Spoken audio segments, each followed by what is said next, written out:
नमस्कार दोस्तों, कौटिल्य क्लासेस के यूट्यूब चैनल में आपका स्वागत है। अब हम कर रहे हैं जो भाग हमने डीसी जनरेटर का पढ़ा है उसका अगला भाग कर रहे हैं। वो अगला भाग है अपने पास डीसी मोटर। तो अब डीसी मोटर के क्वेश्चन सोल्व कर रहे हैं। आप डीसी मोटर के क्वेश्चन को ध्यान से देखना, वन बाय वन हम डीसी मोटर के क्वेश्चनों को सोल्व करते हुए जाएंगे। देखो, सबसे पहला क्वेश्चन है डीसी मोटर के फील्ड कोयल आम तौर पर किसके बने होते हैं।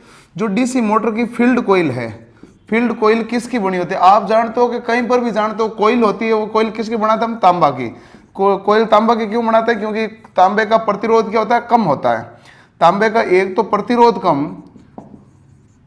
होता है कम, और दूसरा इसका गलनांक भी अच्छा होता है। गलनांक होता है 1083 डिग्री सेल्सियस, 1083 डिग्री सेल्सियस। इसलिए हम किसकी बनाते हैं फील्ड कॉइल को? तांबे की। ताकि यदि मान लो जब ये क्रिया करेगी, जो विद्युत धारा इसके अंदर से प्रवाह करेगी, तो यहां पर प्रतिरोध के गुण के कारण गर्म होगी।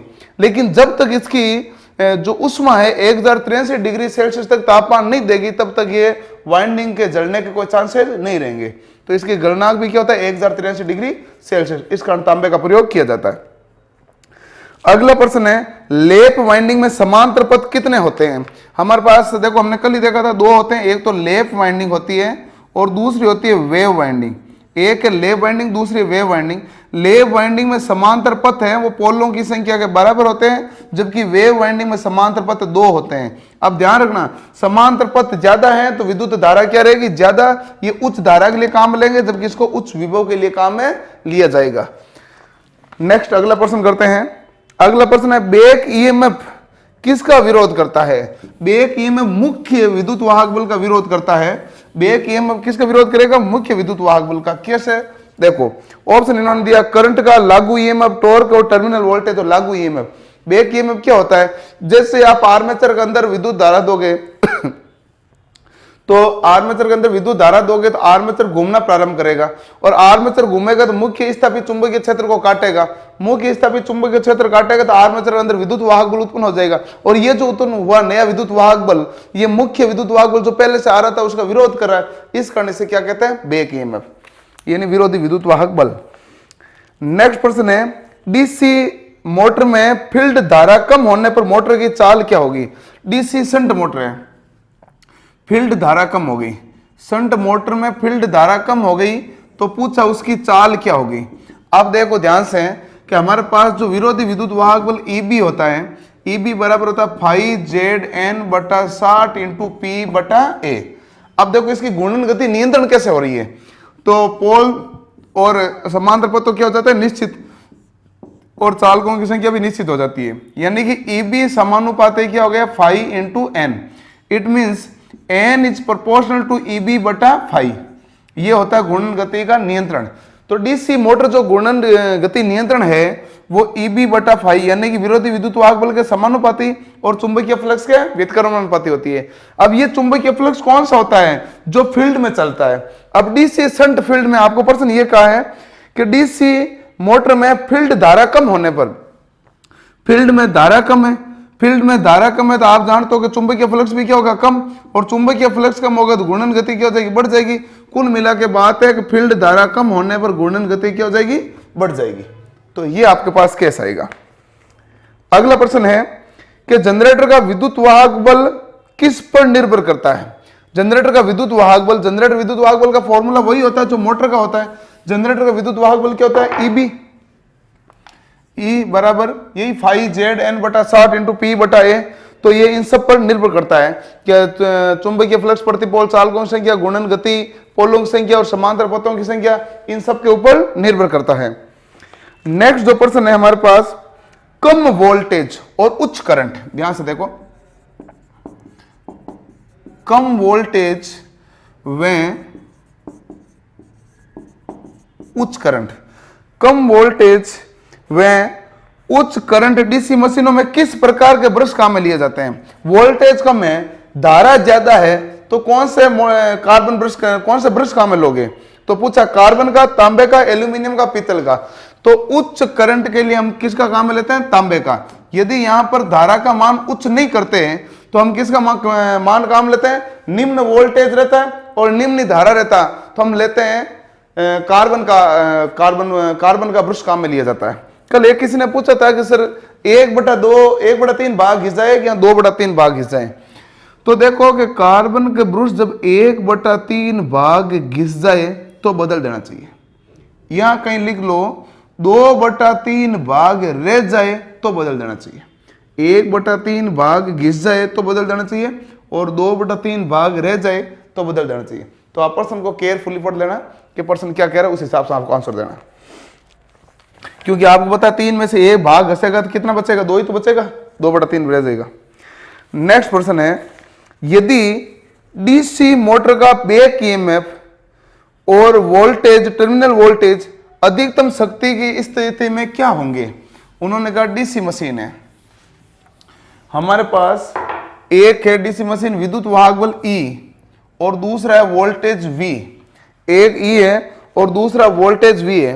वो पूछे यदि ये मोटर अधिकतम शक्ति देगी तो इस टर्मिनल वोल्टेज में बैक ईएमएफ में संबंध क्या होना चाहिए। बैक ईएमएफ है वो टर्मिनल वोल्टेज का आधा होना चाहिए, तो ये मैक्सिमम पावर प्रोवाइड करेंगे। जब विद्युत वाहक बल है वो टर्मिनल वोल्टेज का क्या हो जाएगा, आधा, तो मैक्सिमम अधिकतम शक्ति प्रदान करेगी। इस बात को आप नोट कर लेना। नेक्स्ट है, बिना भार पर डीसी श्रेणी मोटर को प्रारंभ नहीं करना चाहिए, क्योंकि यदि ये कह रहा है कि बिना लोड के डीसी श्रेणी मोटर चालू नहीं करनी चाहिए। क्यों नहीं करनी चाहिए, इसका कारण ये होता है कि देखो कि यदि हम लोड नहीं दे रहे हैं और उसका श्रेणी का प्रतिरोध क्या होता है, कम। प्रतिरोध कम है तो धारा बहुत ज्यादा प्रवाहित है। जब धारा बहुत ज्यादा होती है तो वाइंडिंग उखड़ सकती है, बहुत ज्यादा गति से घूमेगा, बहुत ज्यादा गति से घूमने का वाइंडिंग उखड़ सकती है, इस कारण इसको चालू नहीं करना चाहिए। ऑप्शन पढ़ लेते हैं। पहला है, प्रारंभिक बल आघूर्ण विकसित नहीं होगा, ये तो हो जाएगा क्योंकि धारा ज्यादा है तो बल आघूर्ण तो प्रारंभिक विकसित हो जाएगा। दूसरा, बिना भार के प्रारंभ होने में असफल होगी, नहीं, यहां तो हमने सफल तो हुई है लेकिन वाइंडिंग उखड़ रही है। खतरनाक उच्च गति पर संचालित होते, बिल्कुल यही आंसर, खतरनाक उच्च गति पर संचालित होगी जिसके कारण वाइंडिंग उखड़ सकती है। नेक्स्ट प्रश्न है, डीसी सीरीज मोटर की सुरक्षा के लिए निम्न में से कौन सा स्टार्टर मुख्य रूप से प्रयोग होता है।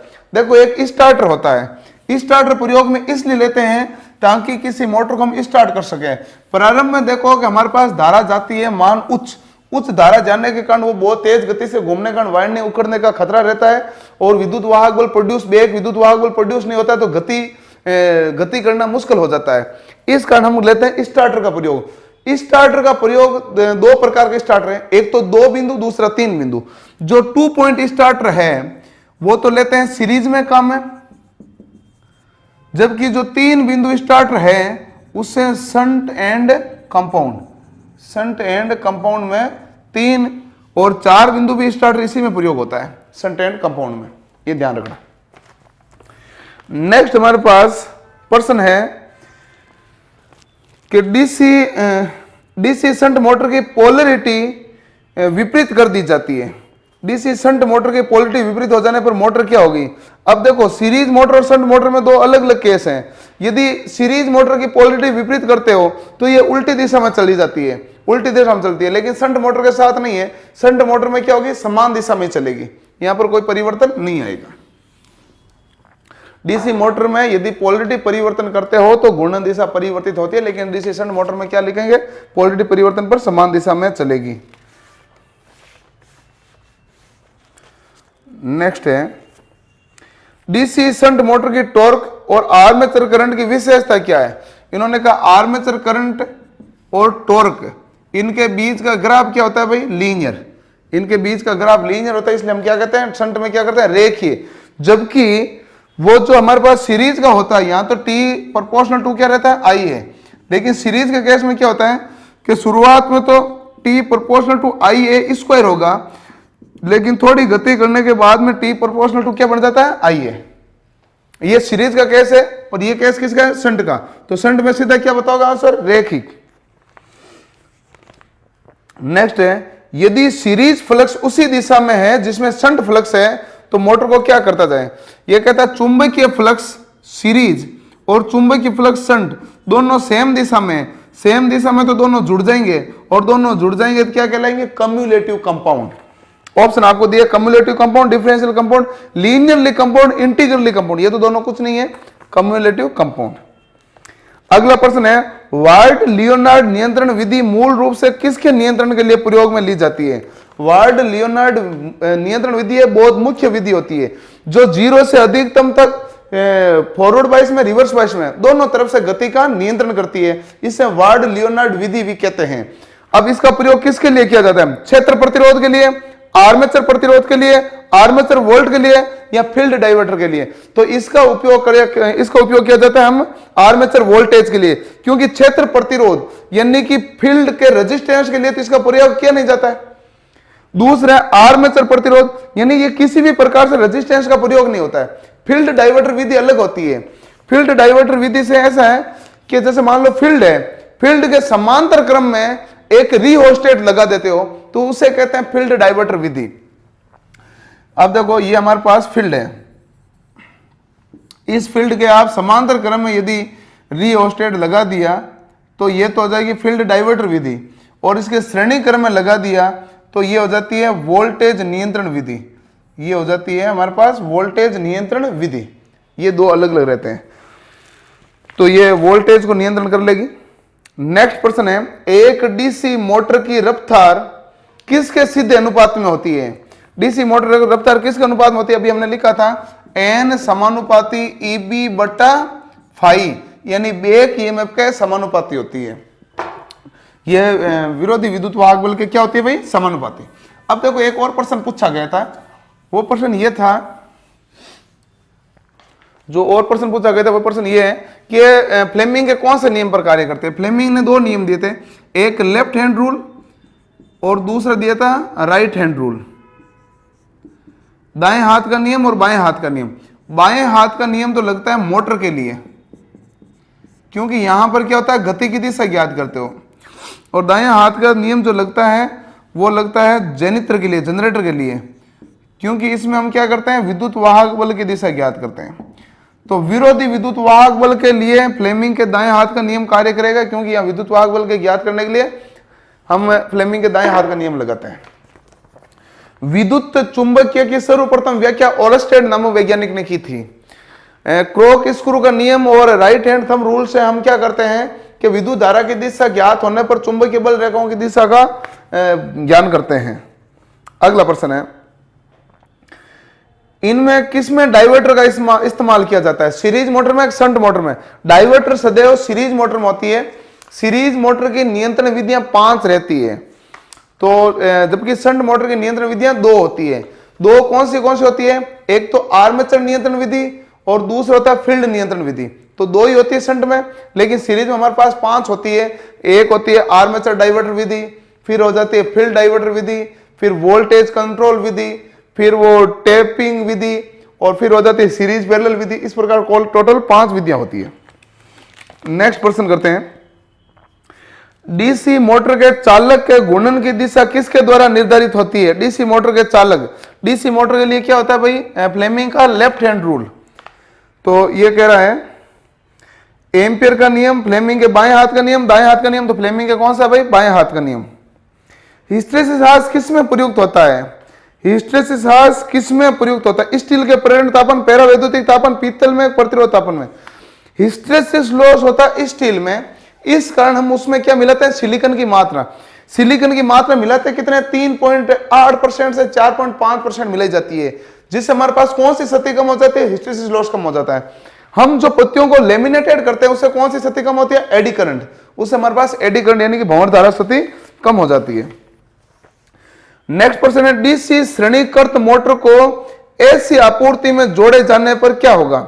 डीसी श्रेणीकृत मोटर है हमारे पास, उसमें आपने एसी में जोड़ दिया तो क्या होगा? ऑप्शन दिया है, ये रुक जाएगी, ये जल जाएगी, ये बिना किसी समस्या के चलेगी, और ब्रशों पर स्पार्किंग करेगी। तो पहली बात आपको ये तो है कि बिना किसी समस्या के चलेगी, ये तो गलत होगा। बिना किसी समस्या के चलने का मतलब है कि डीसी की जितनी मशीन है वो सब एसी पर कार्य करे, ऐसा तो होता ही नहीं है। अब आपके पास 2 ऑप्शन बचे हैं, ये जल सकती है या ब्रशों पर स्पार्किंग करेगी। देखो इसकी स्पार्किंग होती है वो ब्रश के ऊपर होगी, जलने पूरी वाइंडिंग का जलने का कोई खतरा नहीं। इसकी स्पार्किंग कहां पर होगी? ब्रशों पर। क्यों होगी? क्योंकि अंदर जो दिया जा रहा है वो डीसी दिया जा रहा है, यहां से एसी गई कम्यूटेटर का कार्य रहता है, तो इसलिए जब वो एसी अंदर जाएगी तो ब्रशों पर स्पार्किंग हो जाएगी। वहां जहां ब्रश लगे हैं, जहां पर डीसी पर कार्य करता है, वहां पर क्या हो जाएगी? स्पार्किंग। डीसी मोटर का प्रारंभिक प्रतिरोध आमतौर पर कितना होता है? डीसी मोटर का प्रारंभिक प्रतिरोध आमतौर पर कम होता है, इसलिए हम क्या काम में लेते हैं? स्टार्टर। स्टार्टर के साथ में प्रतिरोध को जोड़ा जाता है, इसलिए आमतौर पर प्रतिरोध क्या होता है? कम। डीसी मोटर की गति को नियंत्रित करने के लिए निम्न में से कौन सा सेमीकंडक्टर डिवाइस काम में लेते हैं? डीसी मोटर की गति को नियंत्रण करने के लिए हम थायरिस्टर प्रयोग में लेते हैं। थायरिस्टर एक हमारे पास उच्च वोल्टेज पर चलने वाली युक्ति है, उच्च वोल्टेज पर कार्य करने वाली युक्ति है, इलेक्ट्रॉनिक युक्ति है, जो इंडस्ट्रियल इलेक्ट्रॉनिक्स के अंदर आप पढ़ते हैं, पावर इलेक्ट्रॉनिक्स में। नेक्स्ट है, किसी डीसी जनरेटर में इंटरपोल फील्ड कॉइल से कैसे जुड़ी रहती है? पहली बात, इंटरपोल कहते हैं किसे? इंटरपोल यानी कि वह पोल होते हैं जिनकी संख्या मुख्य पोलों के तो बराबर होती है, और ये हमारे पास श्रेणी क्रम में जुड़े रहते हैं। पोल तथा आर्मेचर के साथ में कौन सा क्रम में जुड़ रहते हैं? श्रेणी क्रम में, ध्यान रखना। और इंटरपोलों पर वाइंडिंग होती है वो मुख्य पोलों की एक ती होती है। तो ऑप्शन दिए हैं, आर्मेचर के साथ श्रेणी क्रम में बिल्कुल सही है, आर्मेचर समांतर क्रम गलत, लोड के साथ, लोड से कोई लेना देना नहीं है, ये आर्मेचर तथा फील्ड के श्रेणी क्रम में जुड़ी रहती है, ये इसका केस रहता है। नेक्स्ट है, इंटरपोल का कार्य क्या है? पहला है मोटर की रफ्तार बढ़ाने में, दूसरा काउंटर ईएमएफ को बढ़ाने में, तीसरा मुख्य फील्ड की शक्ति कम करने में, चौथा कम्यूटेटर में स्पार्किंग कम करने में। तो इसका कार्य होता है कम्यूटेटर में स्पार्किंग को कम करने में, यानी कि जो कम्यूटेशन प्रॉब्लम होती है उसे दूर किसके द्वारा किया जाता है? इंटरपोल के द्वारा। और हमारे पास जो चुंबकीय रिएक्शन में जो हमारे पास घटना होती है उनको प्रॉब्लम, वहां दो तरह का केस आता है, एक क्रॉस मैग्नेटिज्म, एक डी मैग्नेटिज्म। यानी कि एक तो हमारे पास क्रॉस मैग्नेटिज्म का मतलब ये हो गया चुंबकीय विक्षोभ हो गया, एक हमारे पास होता है डी मैग्नेटिज्म। जो क्रॉस मैग्नेटिज्म होता है उसको दूर करने के लिए तो ब्रश को सरकाया जाता है, और जो डी मैग्नेटाइजिंग होता है उसके लिए एक एक्स्ट्रा में आपको कंपनसेंट वाइंडिंग जोड़ी जाती है, ये ध्यान रखना।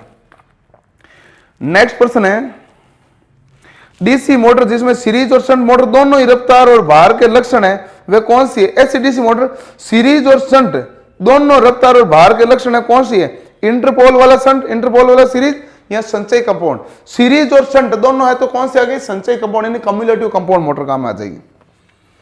किसी डीसी मशीन के एक आर्मेचर में करंट प्रवाह की प्रकृति क्या होती है? कोई डीसी मशीन है उसमें आर्मेचर में करंट प्रवाह की प्रकृति क्या होगी? अरुंधति, प्लस्टिंग डीसी और एसी डीसी मशीन है। डीसी मशीन में उन्होंने पूछा है आर्मेचर में, आर्मेचर में मैंने आपको कल भी एक लाइन बोली थी कि आर्मेचर में सदैव उत्पन्न हमारे पास क्या रहेगी? एसी होगी, कभी भी डीसी उत्पन्न हो ही नहीं सकती, उत्पन्न सदैव होती है एसी। कम्यूटेटर के द्वारा एसी को डीसी में बदला जाता है, तो उत्पन्न सदैव क्या होती है? एसी। तो आंसर आएगा एसी। किसी डीसी मशीन का घूमने वाला भाग क्या कहलाता है? ऑप्शन है रोटर, क्षेत्र, आर्मेचर, स्टेटर। तो जो डीसी मशीन होता है उसमें 3-4 भाग होते हैं, पहला होता है स्टेटर, दूसरा होता है आर्मेचर, तीसरा होता है कम्यूटेटर, चौथा होता है कार्बन ब्रश। जो स्थिर रहता है भाग उसे कहते हैं स्टेटर, जो घूमता है वो भाग कहलाता है आर्मेचर। आर्मेचर का दूसरा नाम रोटर होता है क्योंकि वो रोटेट करता है। यहां पर रोटर और आर्मेचर दोनों ऑप्शन में दिया तो आंसर होगा आर्मेचर। रोटर नाम की कोई डिवाइस नहीं है हमारे पास, जो रहता है वो क्या रहता है? आर्मेचर। वो घूमता है इसलिए उसे रोटर का नाम बुलाया गया है, बाकी कहलाता क्या है? आर्मेचर। वेल्डिंग जनरेटर में किस प्रकार की वाइंडिंग काम में लेते हो? यानी कि आपको पूछा है कि वेल्डिंग जनरेटर में वेव वाइंडिंग काम में लेते हो कि लैप वाइंडिंग काम लेते हो?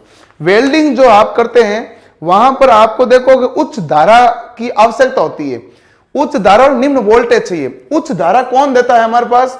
जो लैप वाइंडिंग है। लैप वाइंडिंग क्या होता है? उच्च धारा और निम्न वोल्टेज देता है। तो जो वेल्डिंग होती है वहां पर लैप वाइंडिंग की जाती है उन मोटरों में।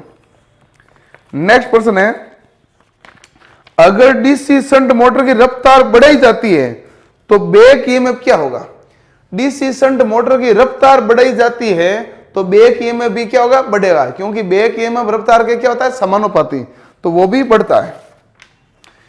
एक क्रॉस फील्ड जनरेटर में पोल की संख्या 2 है, एक क्रॉस फील्ड जनरेटर है, पोल की संख्या 2 है, तो इंटरपोल की संख्या कितनी होगी?